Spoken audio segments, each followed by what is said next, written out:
조선 중기 한양에서 멀리 떨어진 작은 마을. 거기에 정몽주라는 젊은 선비가 살고 있었습니다.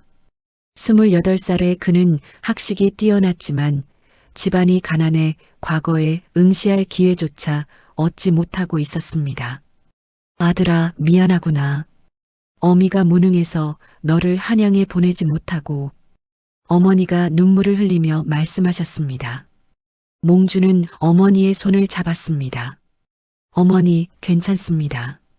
저는 여기서도 공부할 수 있습니다. 언젠가 기회가 올 것입니다. 몽주는 낙천적인 성격이었습니다. 비록 가난했지만 그는 항상 긍정적으로 생각했습니다. 그리고 끊임없이 공부했습니다. 낮에는 서당에서 아이들을 가르쳐 근근히 생계를 이어갔고 밤에는 책을 읽었습니다. 그는 사서삼경을 달달 외웠고 역사와 철학에도 조예가 깊었습니다. 마을 사람들은 몽주를 존경했습니다. 정서방, 정말 대단하십니다. 그렇게 어려운 책을 모두 읽으시다니. 아닙니다. 저는 아직 배울 것이 많습니다. 몽주는 겸손했습니다. 그리고 언제나 더 배우려는 자세를 잃지 않았습니다. 어느 날 마을에 방이 붙었습니다. 임금의 명령이었습니다. 전국의 선비들에게 고하노라. 짐이 3가지 질문을 내리겠노니 이에 답할 수 있는 자는 한양으로 오라. 답을 하는 자에게는 큰 상을 내리겠노라. 사람들이 방 앞에 모여들었습니다. 임금님께서 질문을 내리셨대. 상을 주신다니 틀림없이 좋은 기회야. 몽주도 방을 읽었습니다. 하지만 곧 고개를 저었습니다. 한양까지 가려면 돈이 필요했고 그에게는 그럴 여유가 없었습니다. 그날 밤 몽주는 잠을 이루지 못했습니다. 그는 자신의 실력을 증명하고 싶었습니다. 하지만 현실은 냉혹했습니다. 만약 내가 한양에 갈 수 있다면. 다음 날 아침 뜻밖의 일이 일어났습니다. 마을 부자인 김진사가 몽주를 찾아왔습니다. 정서방, 자네를 한양에 보내고 싶네. 우리 마을의 명예를 위해서라도 말일세. 몽주는 놀랐습니다. 진사님, 정말이십니까? 물론일세. 자네는 우리 마을의 자랑이야. 가서 임금님의 질문에 답해주게. 여기 노자돈이네. 김진사는 돈주머니를 내밀었습니다. 몽주는 감격했습니다. 감사합니다. 꼭 좋은 결과를 가져오겠습니다. 몽주는 즉시 한양으로 떠날 준비를 했습니다. 마을 사람들이 모두 나와 그를 전송했습니다. 정서방, 화이팅! 우리 마을의 명예를 걸고 가는 거야. 몽주는 무거운 책보따리를 지고 길을 떠났습니다. 그의 가슴은 기대와 긴장으로 가득했습니다. 며칠 후 몽주는 한양에 도착했습니다.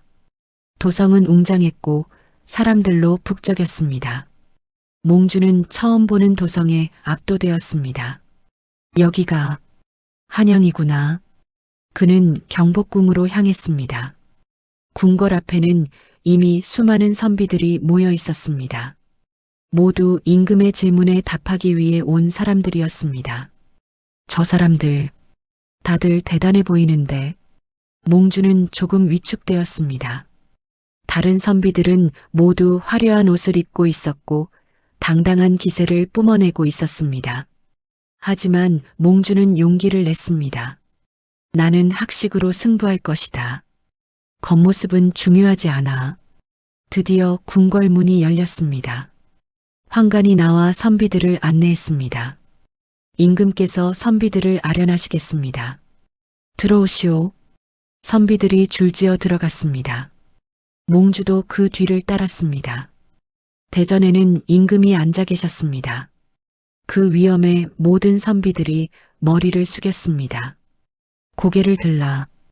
임금의 목소리가 울려 퍼졌습니다. 선비들이 고개를 들었습니다. 짐이 오늘 3가지 질문을 내리겠노라. 이 질문에 답할 수 있는 자가 있느냐? 선비들은 긴장했습니다. 몽주도 마찬가지였습니다. 첫 번째 질문이다. 하늘의 별은 모두 몇 개인가? 대전이 조용해졌습니다. 선비들은 당황했습니다. 하늘의 별을 어떻게 셀 수 있단 말인가? 한 선비가 용기를 내어 대답했습니다. 전하, 별은 너무 많아 셀 수 없습니다. 그것은 답이 아니다. 다음, 임금이 단호하게 말했습니다. 다른 선비가 시도했습니다. 전하, 아마도 10,000개쯤 될 것입니다. 추측은 답이 아니다. 정확한 수를 말하라. 임금의 목소리가 엄격해졌습니다. 선비들은 침묵했습니다. 아무도 답을 하지 못했습니다. 그때 몽주가 앞으로 나섰습니다. 전하, 소인이 답하겠습니다. 모든 시선이 몽주에게 쏠렸습니다. 임금도 흥미롭게 그를 바라보았습니다. 오, 그대는 알고 있다는 것이냐? 말해보라. 몽주는 침착하게 말했습니다. 전하, 하늘의 별은 정확히 1억 3,200만 개입니다. 대전이 술렁였습니다. 임금도 놀란 표정을 지었습니다. 1억 3,200만 개라고? 그대는 어떻게 그것을 아느냐? 소인이 하나하나 세었습니다. 세었다고? 어떻게? 전하, 만약 소인이 틀렸다고 생각하신다면 직접 세어보시면 됩니다. 하나도 빠짐없이 정확히 1억 3,200만 개일 것입니다. 몽주의 대답에 대전이 조용해졌습니다. 임금은 잠시 생각했습니다. 그리고 웃었습니다. 하하, 기발하구나. 별의 수를 확인하려면 직접 세어야 하는데 그것은 불가능하지. 그대의 답을 인정하겠노라. 선비들은 감탄했습니다. 몽주의 지혜에 놀랐습니다. 좋다. 그럼 두 번째 질문으로 넘어가겠다. 임금이 다시 입을 열었습니다. 두 번째 질문이다. 땅 위에서 하늘까지의 거리는 얼마인가? 또다시 어려운 질문이었습니다. 선비들은 고개를 숙였습니다. 하늘까지의 거리를 어떻게 잴 수 있단 말인가? 한 선비가 답했습니다. 전하, 아마도 10,000리쯤 될 것입니다. 근거가 없는 추측이다. 다음, 다른 선비가 시도했습니다. 전하, 고서에 의하면 90,000리라고 합니다. 고서의 말이 정확하다는 보장이 있느냐? 임금이 날카롭게 물었습니다. 선비는 대답하지 못했습니다. 다시 몽주가 나섰습니다. 전하, 소인이 답하겠습니다. 오, 그대가 또 아는가? 말해보라. 전하, 땅에서 하늘까지의 거리는 정확히 눈 한 번 깜빡일 거리입니다. 눈 한 번 깜빡일 거리라고? 그렇습니다. 전하께서 지금 눈을 감으시면 하늘이 보이지 않습니다. 하지만 눈을 뜨시면 하늘이 바로 눈앞에 있습니다. 그러므로 하늘까지의 거리는 눈 한 번 깜빡일 거리입니다. 임금은 눈을 깜빡였습니다. 그리고 하늘을 바라보았습니다. 정말로 눈을 뜨자마자 하늘이 보였습니다. 하하, 참으로 기발한 답이로다. 물리적 거리가 아니라 인식의 거리를 말한 것이구나. 임금은 크게 웃었습니다. 신하들도 감탄했습니다. 좋다. 그럼 마지막 질문이다. 이것이 가장 어려운 질문이니 잘 들어라. 임금이 진지한 표정으로 말했습니다. 세 번째 질문이다. 짐의 마음속에 지금 무슨 생각이 있는가? 선비들은 완전히 당황했습니다. 다른 사람의 마음을 어떻게 안단 말인가? 그것도 임금의 마음을. 한 선비가 조심스럽게 말했습니다. 전하, 아마도 백성을 걱정하고 계실 것입니다. 틀렸다. 다른 선비가 시도했습니다. 전하, 나라의 안위를 생각하고 계실 것입니다. 그것도 틀렸다. 아무도 답을 하지 못했습니다. 임금의 마음을 읽는다는 것은 정말로 불가능해 보였습니다. 몽주는 잠시 고민했습니다. 이것은 정말 어려운 질문이었습니다. 하지만 그는 포기하지 않았습니다. 그리고 문득 깨달았습니다. 임금은 단순히 자신의 생각을 마치라는 것이 아니었습니다. 이것은 지혜를 시험하는 질문이었습니다. 몽주가 앞으로 나섰습니다. 전하, 소인이 답하겠습니다. 오, 그대가 짐의 마음을 안다는 것이냐? 전하, 전하께서는 지금 소인이 임금이라고 생각하고 계십니다. 대전이 조용해졌습니다. 모두가 몽주를 빤히 바라보았습니다. 임금도 놀란 표정을 지었습니다. 무슨 뜻이냐? 짐이 그대를 임금이라고 생각한다고? 그렇습니다, 전하. 전하께서는 지금 이 질문을 통해 소인을 시험하고 계십니다. 그리고 전하께서는 소인이 답할 수 없을 것이라고 생각하셨을 것입니다. 몽주는 계속 말했습니다. 하지만 소인이 답한다면 그것은 소인이 전하의 마음을 알아맞힌 것입니다. 즉, 소인이 전하의 마음을 읽을 수 있다는 뜻입니다. 그렇다면 그 순간 소인은 전하와 같은 위치에 서게 됩니다. 전하께서는 소인을 임금처럼 여기신 것입니다. 임금은 깊이 생각했습니다. 그리고 천천히 고개를 끄덕였습니다. 재미있는 해석이로다. 하지만 그것만으로는 부족하다. 짐의 정확한 생각을 말해보라. 몽주는 침착하게 대답했습니다. 전하, 전하께서는 지금 이 젊은이가 정말 내 마음을 알 수 있을까? 라고 생각하고 계십니다. 임금은 미소를 지었습니다. 하하, 정확하구나. 짐은 바로 그 생각을 하고 있었노라. 대전의 박수 소리가 울려 퍼졌습니다. 신하들과 선비들이 모두 몽주를 칭찬했습니다. 임금은 용상에서 일어났습니다. 그리고 몽주에게 다가왔습니다. 그대의 이름이 무엇이냐? 소인은 정몽주라고 합니다. 정몽주, 좋은 이름이로다. 그대는 어디서 왔느냐? 소인은 경상도의 작은 마을에서 왔습니다. 그대는 어떻게 이러한 지혜를 얻었느냐? 분명 대단한 스승이 있었을 것이다. 몽주는 고개를 숙였습니다. 전하, 소인에게는 특별한 스승이 없었습니다. 단지 책을 많이 읽고 깊이 생각했을 뿐입니다. 책을 읽고 생각했다고? 그것만으로 이런 지혜를 얻었단 말이냐? 전하, 진정한 지혜는 많은 지식을 아는 것이 아닙니다. 중요한 것은 생각하는 방법을 아는 것입니다. 몽주는 조심스럽게 말을 이었습니다. 전하께서 내신 세 질문은 모두 답할 수 없는 질문처럼 보였습니다. 하지만 소인은 다른 방식으로 생각했습니다. 문제를 다른 각도에서 보면 불가능해 보이는 것도 가능해집니다. 임금은 고개를 끄덕였습니다. 그렇구나. 그대는 지혜로운 사람이로다. 짐이 이 질문을 낸 이유가 무엇인지 아느냐? 소인이 감히 짐작하건대 전하께서는 진정으로 지혜로운 인재를 찾고 계신 것 같습니다.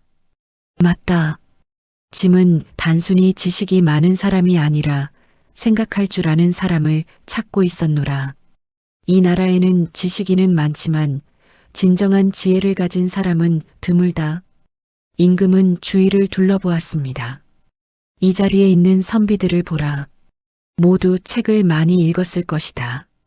하지만 정작 스스로 생각하는 능력은 부족하다. 그들은 책에 적힌 답만을 외우고 있을 뿐이다. 선비들은 고개를 숙였습니다.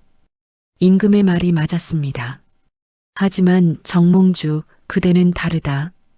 그대는 책에 없는 답을 스스로 찾아냈다. 그것이 진정한 지혜이다. 임금은 환관에게 명했습니다. 정몽주에게 상을 내리라. 금백냥과 관직을 하사하노라. 몽주는 놀랐습니다.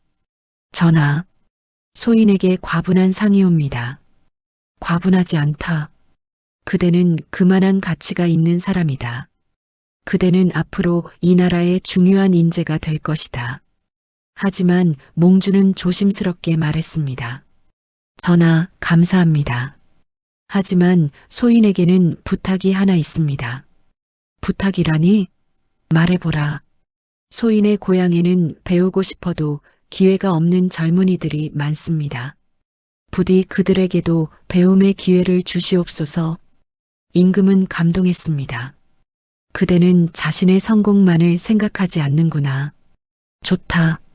짐이 명하노니 전국에 서당을 더 짓고 가난한 선비들을 지원하라. 신하들이 명을 받들었습니다. 몽주는 깊이 절했습니다. 전하의 은혜 평생 잊지 않겠습니다. 그날 대전에는 감동의 분위기가 흘렀습니다. 다른 선비들도 몽주를 존경하게 되었습니다. 한 선비가 몽주에게 다가왔습니다.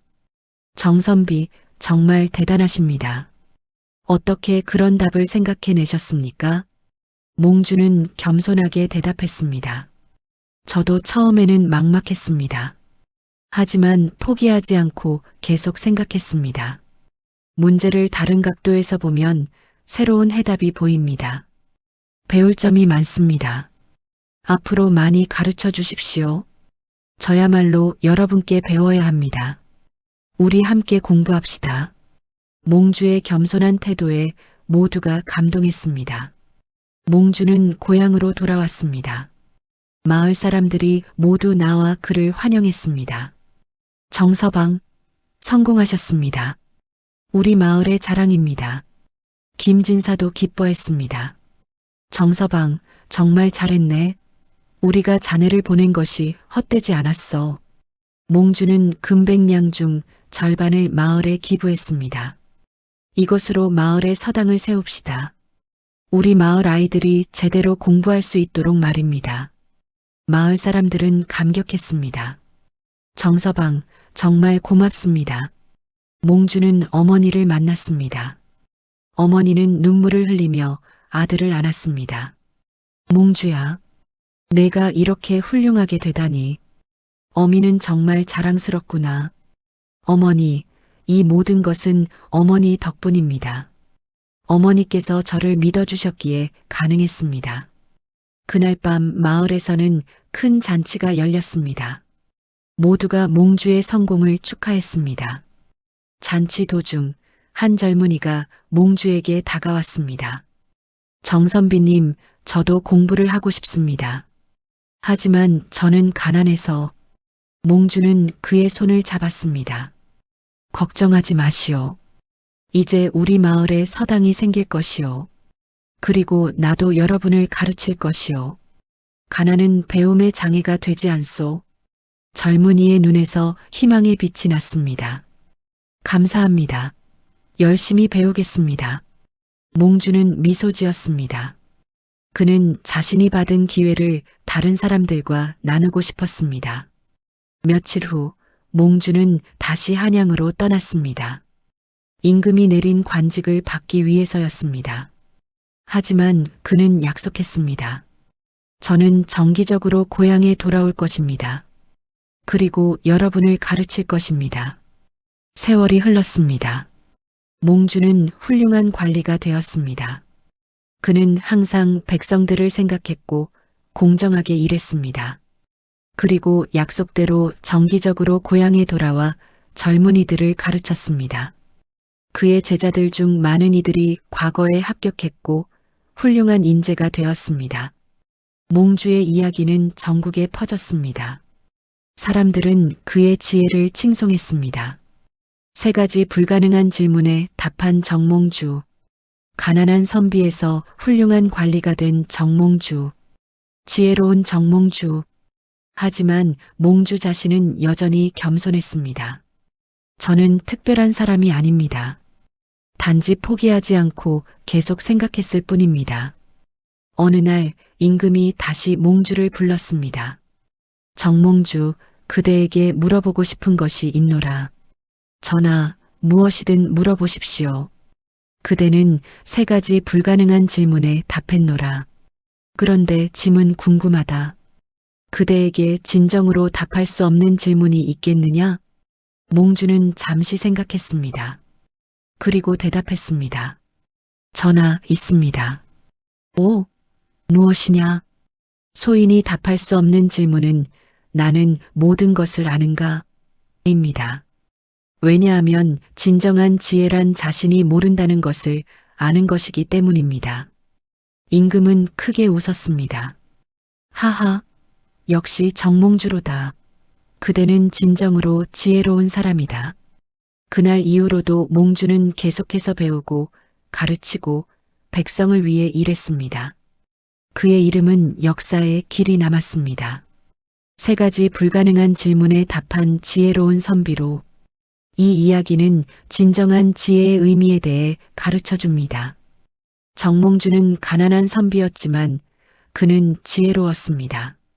그의 지혜는 많은 지식에서 나온 것이 아니라 생각하는 능력에서 나왔습니다. 첫 번째 교훈은 창의적 사고의 중요성입니다. 임금의 세 가지 질문은 모두 불가능해 보였습니다. 하지만 몽주는 문제를 다른 각도에서 보았습니다. 하늘의 별 개수를 묻는 질문에 그는 구체적인 숫자를 말했습니다. 그리고 확인할 방법이 없다는 점을 이용했습니다. 이것은 역발상의 지혜였습니다. 하늘까지의 거리를 묻는 질문에 그는 물리적 거리가 아닌 인식의 거리로 답했습니다. 이것은 관점의 전환이었습니다. 임금의 마음을 묻는 질문에 그는 질문 자체의 의미를 파악했습니다. 이것은 메타인지, 즉 생각에 대한 생각이었습니다. 우리 사회는 정답을 찾는 교육에 익숙합니다. 하지만 진짜 세상에는 정답이 없는 문제가 더 많습니다. 중요한 것은 창의적으로 생각하는 능력입니다. 두 번째 교훈은 지식과 지혜의 차이입니다. 다른 선비들도 많은 책을 읽었습니다. 하지만 그들은 책에 있는 답만 찾으려 했습니다. 지식은 아는 것입니다. 하지만 지혜는 활용하는 것입니다. 아무리 많이 알아도 그것을 상황에 맞게 활용하지 못하면 소용없습니다. 현대 사회에서 정보는 넘쳐납니다. 인터넷에서 무엇이든 검색할 수 있습니다. 하지만 정보를 지혜로 바꾸는 것은 각자의 몫입니다. 세 번째 교훈은 겸손의 미덕입니다. 몽주는 성공한 후에도 겸손했습니다. 그는 자신이 특별하다고 생각하지 않았습니다. 진정으로 지혜로운 사람은 자신의 한계를 압니다. 몽주는 마지막에 말했습니다. 진정한 지혜란 자신이 모른다는 것을 아는 것이라고. 이것은 소크라테스의 무지의 지와 같은 개념입니다. 자신이 모든 것을 안다고 생각하는 순간 배움은 멈춥니다. 하지만 자신의 무지를 인정하면 계속 배울 수 있습니다. 네 번째 교훈은 기회의 평등입니다. 몽주는 가난했기에 좋은 교육을 받지 못했습니다. 하지만 그는 스스로 공부했습니다. 그리고 성공한 후 그는 다른 가난한 젊은이들을 위해 서당을 세웠습니다. 그는 자신이 받은 기회를 다른 사람들과 나누었습니다. 교육은 모든 사람의 권리입니다. 경제적 상황 때문에 배움의 기회를 잃어서는 안 됩니다. 사회는 모든 사람에게 평등한 기회를 제공해야 합니다. 다섯 번째 교훈은 끈기의 힘입니다. 몽주는 가난 속에서도 포기하지 않았습니다.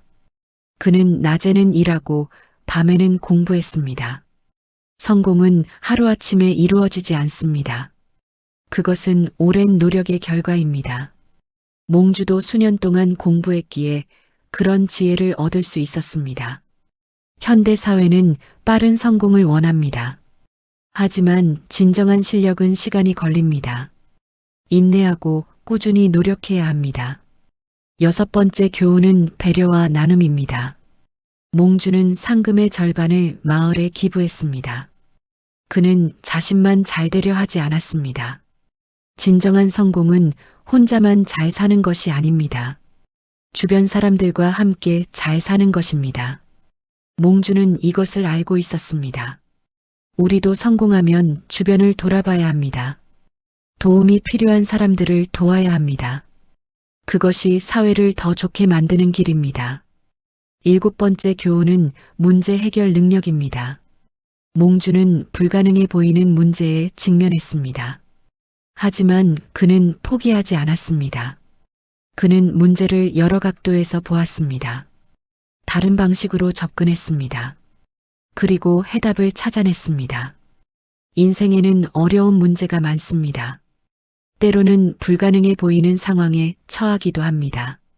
하지만 포기하지 말고 계속 생각해야 합니다. 반드시 해결책이 있습니다. 8번째 교훈은 신분을 넘어서는 능력입니다. 조선시대는 신분 사회였습니다. 하지만 몽주는 자신의 능력으로 신분의 벽을 넘었습니다. 현대 사회도 완전히 평등하지는 않습니다. 여전히 불평등이 존재합니다. 하지만 능력으로 극복할 수 있습니다. 중요한 것은 자신의 상황을 탓하지 않는 것입니다. 주어진 환경에서 최선을 다하는 것입니다. 몽주처럼 말입니다. 9번째 교훈은 진정한 리더십입니다. 몽주는 관직을 받은 후에도 백성을 잊지 않았습니다. 그는 항상 백성을 생각했습니다. 진정한 리더는 자신의 이익만을 추구하지 않습니다. 사회 전체를 생각합니다. 약자를 배려합니다. 공정하게 일합니다. 현대 사회는 좋은 리더를 필요로 합니다. 단순히 능력만 있는 사람이 아니라 덕성을 갖춘 사람이 필요합니다. 마지막 교훈은 평생 학습입니다. 몽주는 성공한 후에도 계속 배웠습니다. 그는 자신이 모든 것을 안다고 생각하지 않았습니다. 세상은 계속 변합니다. 새로운 지식이 계속 나옵니다. 우리도 계속 배워야 합니다. 나이와 상관없이, 지위와 상관없이 평생 학습해야 합니다. 3가지 불가능한 질문은 실제로 불가능한 것이 아니었습니다. 단지 다른 방식으로 생각해야 했을 뿐입니다. 우리 인생의 많은 문제도 마찬가지입니다. 불가능해 보이지만 실제로는 해결할 수 있습니다. 중요한 것은 포기하지 않고 계속 생각하는 것입니다. 당신도 불가능해 보이는 문제에 직면했습니까? 포기하지 마십시오. 다른 각도에서 보십시오. 창의적으로 생각하십시오. 반드시 해답이 있습니다. 그리고 기억하십시오. 진정한 지혜는 많이 아는 것이 아니라 잘 생각하는 것입니다. 책을 많이 읽는 것도 중요하지만 스스로 생각하는 능력을 기르는 것이 더 중요합니다. 정몽주처럼 겸손하고 창의적이고 배려심 있고 끈기 있는 사람이 되십시오. 그것이 진정한 성공의 길입니다. 시청해 주셔서 감사합니다. 구독과 좋아요 부탁드립니다.